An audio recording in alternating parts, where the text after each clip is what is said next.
What up? It's interview style. Iris doesn't consider herself a nerd. I know this because she doesn't fall into the trap of what she considers to be ultra nerdy movies. Iris, would you say the top of your list for nerdy movies is like Marvel movies or generally comic book movies at large? Nope. No. So my question is, where do you draw the line for nerdy fandom? Because I think Dune, which I am no fan of, is pretty freaking nerdy. Like, what are your movies that are like, I would watch that, but it's just so nerdy? It doesn't even have to be franchises. I think fandom, the nerd fandom, has a lot less to do with what specifically as it does how much. You see, there's only so much room in my life for nerdiness. So I kind of have to pick and choose. It's a little bit like television series. I mean, how many can you honestly commit to? It's so intimidating. Series or episodes of a single series that go on for years? See, this is what I'm talking about.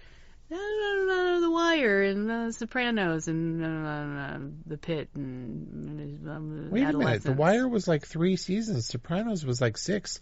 The Simpsons is like 32 or 4 now. I'm just saying that any new series is a commitment, and I have to make those commitments sparingly because there's only so much time for consumption in my life. And nerddom is a little bit like that. There's only so much room. So maybe the question is a little bit like, how do I pick and choose? The main reason that I'm not into the MCU, the Marvel Cinematic Universe, is because it's just a commitment. And I missed the boat early on, and the idea of catching up is just too daunting and too much work. And you know that I can be nerdy. You know the rabbit holes that I've gone down. I don't think some Marvel lovers and viewers were even alive in 2010 when Iron Man was released. I mean, I can jump in, but am I ever going to enjoy it? Like the people who have been there since the beginning, they're not made like that.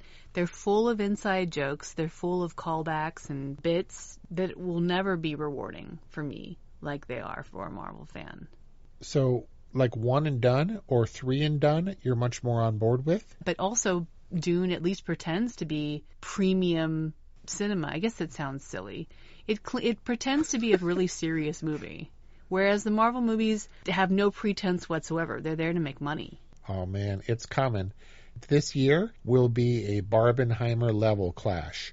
The predictions are one of them is going to flinch because Dune 3 and the Avengers Doomsday is going to be released on the same day in December this year. And which line are you going to be waiting in?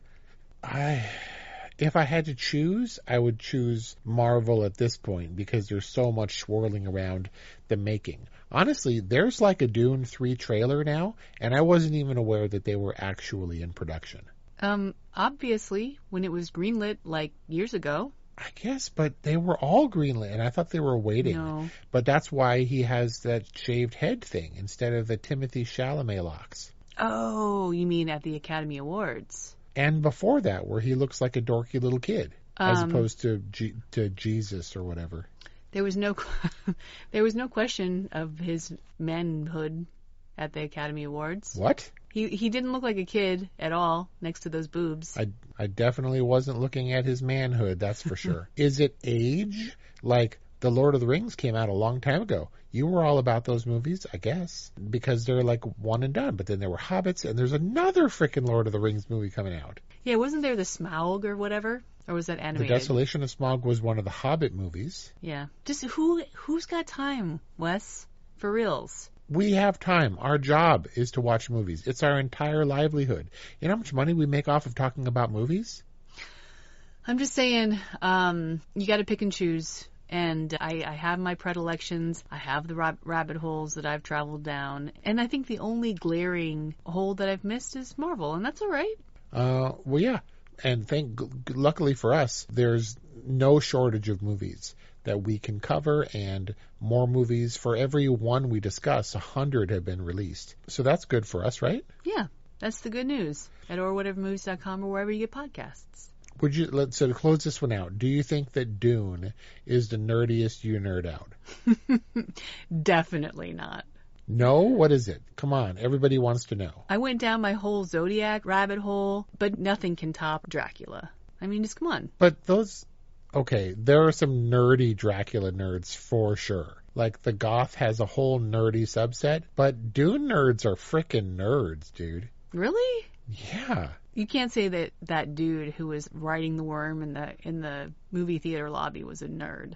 No, I'm thinking more like, it's hot on Arrakis, and, there's spice, so I gotta wear the mask or the little nose thing, and I have my cargo shorts and stuff. Like, those dudes exist. Those Dune dudes. I don't know what that Dune voice was, but yes, they exist. More power to them. It's a comic book guy.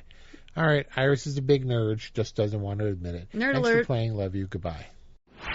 Why is it that games make us feel so good but completely rage quit? These emotions we feel are mostly not an accident. People like me designed them. I'm Chris Cross, and this is Brain Arcade, a podcast all about the psychology of game design and why games hit us so hard. Each week I bring on a new guest, designers, psychologists, storytellers, to break it all down with me. If you play, design, or just love games, follow now. Electric acid. Electric acid.